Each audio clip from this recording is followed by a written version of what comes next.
வணக்கம். இது அதிர்வின் இன்றைய பிரதான செய்திகள். முதலில் தலைப்புச் செய்திகள். நடிகையின் கணவரின் கட்டடத்திற்கு மாதம் 2 கோடி. பரபரப்பாகும் தென்னிலங்கை அரசியல். மீண்டும் கைது செய்ய நடவடிக்கை என ஆரூடம். இந்த சான்றிதழ் இல்லாவிட்டால் இனி வாகனம் ஓட முடியாது. அனைத்து வாகனங்களிலும் கட்டாயமாக்கப்படவுள்ள திட்டம். திடீரென உயிரிழந்த பல்கலைக்கழக மாணவி பெற்றோர் செய்துள்ள நெகிழ்ச்சியான செயல். போலீசாரின் அதிரடி நடவடிக்கை. யாழில் போதைப் பொருளுடன் 17 வயது சிறுவன் உட்பட சிக்கிய பலர். அனுராதபுரம் தலாவ விபத்தில் 6 மரணம். உயர்தர பரீட்சைக்கு தோற்றிய மாணவனும் பலியாகிய சோக சம்பவம்.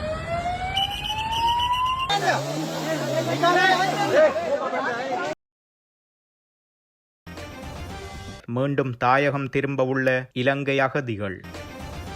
இலங்கையில் அனைத்து வாகனங்களுக்கும் இனிமேல் வீதி தகுதி சான்றிதழை கட்டாயமாக்கும் பணிகள் நடைபெற்று வருவதாக மோட்டார் வாகன போக்குவரத்து ஆணையாளர் நாயகம் கமல் அமரசிங்க தெரிவித்துள்ளார். சிங்கள மொழி வார இதழொன்றுக்கு அளித்த செவ்வியில் அவர் இதனை கூறியுள்ளார். இது சர்வதேச அளவில் ஏற்றுக்கொள்ளப்பட்ட சான்றிதழ் என்றும் இது இல்லாத வாகனங்கள் ஓட அனுமதிக்கப்பட மாட்டாதென்றும் குறிப்பிட்டுள்ளார். தற்போது வர்த்தக வாகனங்களுக்கு கட்டாயமாக உள்ள தகுதி சான்றிதழை தற்போதுள்ள புகைச் சான்றிதழுடன் ஒருங்கிணைத்து அனைத்து வாகனங்களுக்கும் ஒரே இடத்தில் இருந்து வீதி சான்றிதழாக வழங்குவதற்கு திட்டமிடப்பட்டுள்ளதெனவும் இது விரிவான திட்டம் என்பதால் இதன் ஆரம்ப கட்ட பணிகள் அடுத்த ஆண்டு முதல் தொடங்கப்படும் எனவும் அவர் தெரிவித்துள்ளார். முன்னாள் ஜனாதிபதி ரணில் விக்ரமசிங்கவை கைது செய்ய ஏற்பாடுகள் முன்னெடுக்கப்பட்டு வருவதாக தகவல் வட்டாரங்கள் தெரிவிக்கின்றன. ராஜகிரிய பகுதியில் விவசாய அமைச்சுக்கான பல மாடி கட்டடத்தை வாடகைக்கு பெற்றுக் கொள்வதில் நடந்த நிதி முறைகேடு தொடர்பான விசாரணையில் ரணில் கைது செய்யப்படலாம் என தென்னிலங்கை ஊடகங்கள் தகவல் வெளியிட்டுள்ளன. மூத்த திரைப்பட நடிகை சபிதா பெரேராவின் கணவருக்கு சொந்தமான இந்த கட்டடம் முந்தைய நல்லாட்சி அரசாங்கத்தின் போது விவசாய அமைச்சுக்கு வாடகைக்கு எடுக்கப்பட்டது. இதற்காக மாத வாடகை 21 மில்லியன், அதாவது 2.1 கோடி ரூபாய் என தகவல்கள் வெளியாகியுள்ளன. இங்கு நடந்த முறைகேடுகள் தொடர்பான விசாரணை தொடர்பாக விசாரணைகளை மேற்கொள்ள முன்னாள் ஜனாதிபதி மைத்திரிபால சிறிசேனவும் லஞ்ச ஒழிப்பு ஆணையத்திற்கு அழைக்கப்பட்டுள்ளார். இந்த கட்டடத்தை வாடகைக்கு எடுப்பதற்கான அமைச்சரவை பத்திரம் அப்போதைய பிரதமர் ரணில் விக்ரமசிங்கவால் சமர்ப்பிக்கப்பட்டுள்ளது. இதனால் எதிர்காலத்தில் அவரிடமிருந்து வாக்குமூலம் பதிவு செய்யப்பட்ட பின்னர் ரணில் கைது செய்யப்பட அதிக வாய்ப்புள்ளதாக உள்ளக தகவல்கள் வெளியாகியுள்ளன.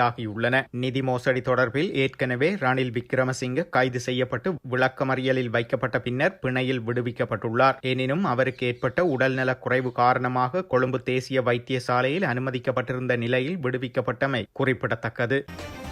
அனுராதபுரம் தலாவ ஜெயகங்கா சந்தி பகுதியில் தனியார் பேருந்து ஒன்று விபத்துக்குள்ளானதில் 6 உயிரிழந்துள்ளதாக தெரிவிக்கப்படுகிறது. மேலும் 40க்கும் மேற்பட்டோர் காயமடைந்து வைத்தியசாலையில் அனுமதிக்கப்பட்டுள்ளதாகவும் போலீசார் தெரிவித்துள்ளனர். காயமடைந்தவர்கள் தம்புத்தேகம மற்றும் தலாவ வைத்தியசாலைகளில் அனுமதிக்கப்பட்டுள்ளதாக போலீசார் மேலும் தெரிவித்துள்ளனர். இதேவேளை தலாவ விபத்தில் உயிரிழந்தவர்களுள் உயர்தர பரீட்சைக்கு தோற்றிய மாணவர் ஒருவரும் உள்ளடங்குவதாக தெரிவிக்கப்படுகிறது.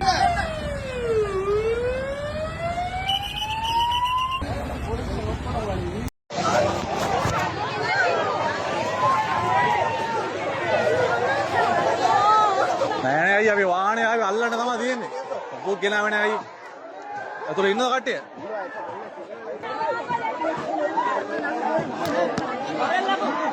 මල්ල. ඒකේ මචං එකේ කකුල ගන්න පුළුවන්. මේ කකුල මොකද යට වෙලා තියෙන්නේ ඒක? කකුල යට වෙලා තියෙන්නේ. පොඩ ඉවසන් ඉන්න බං. මේ අල්ලමු කට්ටිය මේ පැත්තේ උස්සමු. උස්සන්නේ.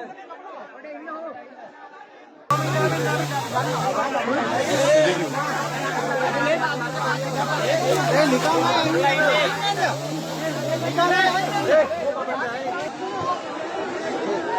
ඒ බම් අපේ මොකුත් නැහැ නේ වාහනයක් නේ.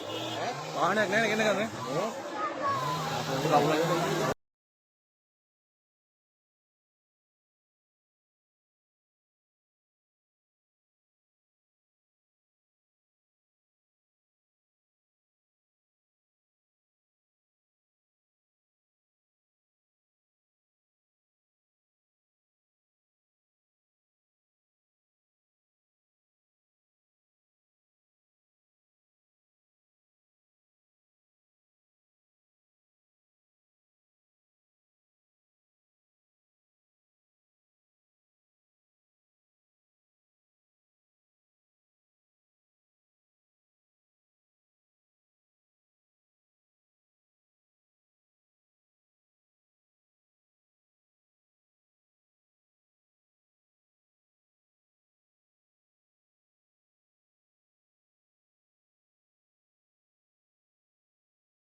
கொத்தலாவல பாதுகாப்பு பல்கலைக்கழகத்தில் கல்வி கற்ற மாணவியின் திடீர் மரணத்தை அடுத்து அவரது உடல் உறுப்புகளை தானமாக வழங்க பெற்றோர் முடிவு செய்துள்ளனர். அதற்கமைய சிறுநீரகங்கள் உட்பட உறுப்புகள் வேற நோயாளிகளுக்கு மாற்று அறுவை சிகிச்சைக்காக வழங்கப்பட்டுள்ளது. கண்டியை சேர்ந்த 24 வயது மாணவி ஜெயதிலகா என்பவரே இவ்வாறு உயிரிழந்துள்ளார். அவர் கொத்தலாவல பாதுகாப்பு பல்கலைக்கழகத்தின் சுகாதார அறிவியல் பீடத்தில் தாதி மற்றும் குடும்ப சுகாதார பட்டப்படிப்பின் 3ஆம் ஆண்டில் கல்வி கற்று வந்தார். கடந்த 5ஆம் தேதி பல்கலைக்கழகத்திலிருந்து வீடு திரும்பிய மாணவி தனது வீட்டின் குளியலறையில் தவறி விழுந்துள்ளார். மறுநாள் அதிகாலை 2 மணியளவில் கண்டி தேசிய மருத்துவமனையில் சிகிச்சைக்காக அனுமதிக்கப்பட்டிருந்தார். மருத்துவமனையின் நரம்பியல் அறுவை சிகிச்சை தீவிர சிகிச்சை பிரிவில் சிகிச்சை பெற்று வந்த நிலையில் நேற்றைய தினம் அவர் உயிரிழந்துள்ளார். இந்த நிலையில் பெற்றோரின் விருப்பப்படி மாற்று அறுவை சிகிச்சைக்கு தேவையான உறுப்புகள் அகற்றப்பட்டதை தொடர்ந்து அவரது பிரேத பரிசோதனை கண்டி தேசிய மருத்துவமனையில் நடத்தப்பட்டது. முதுகெலும்புகள் அழுத்தம் காரணமாக மூளையில் ஏற்பட்ட இரத்த கசிவே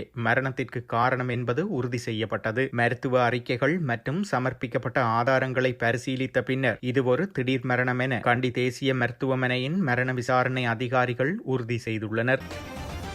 யாழ்ப்பாணத்தில் போதைப் பொருளுடன் ஒரே நாளில் 23 பேர் கைது செய்யப்பட்டுள்ளனர். இவ்வாறு கைது செய்யப்பட்டவர்களில் 17 வயது சிறுவன் போதை மாத்திரைகளை விற்பனை செய்த குற்றச்சாட்டில் கைது செய்யப்பட்டுள்ளார் என போலீசார் தெரிவித்துள்ளனர். யாழ் மாவட்ட போதைப் பொருள் தடுப்பு பிரிவினர் மேற்கொண்ட விசேட சுற்றிவளைப்பின் போது யாழ் நகரை அண்டிய பகுதிகளில் 10 பேர் ஐஸ் போதைப் பொருளுடனும் 17 வயது சிறுவன் உள்ளிட்ட 9 பேர் போதை மாத்திரைகளுடனும் 4 பேர் ஹெரோயின் போதைப் பொருளுடனும் கைது செய்யப்பட்டுள்ளனர். கைது செய்யப்பட்டவர்களை யாழ்ப்பாண போலீஸ் நிலையத்தில் தடுத்து வைத்து விசாரணைகளை போலீசார் முன்னெடுத்து வருகின்றனர்.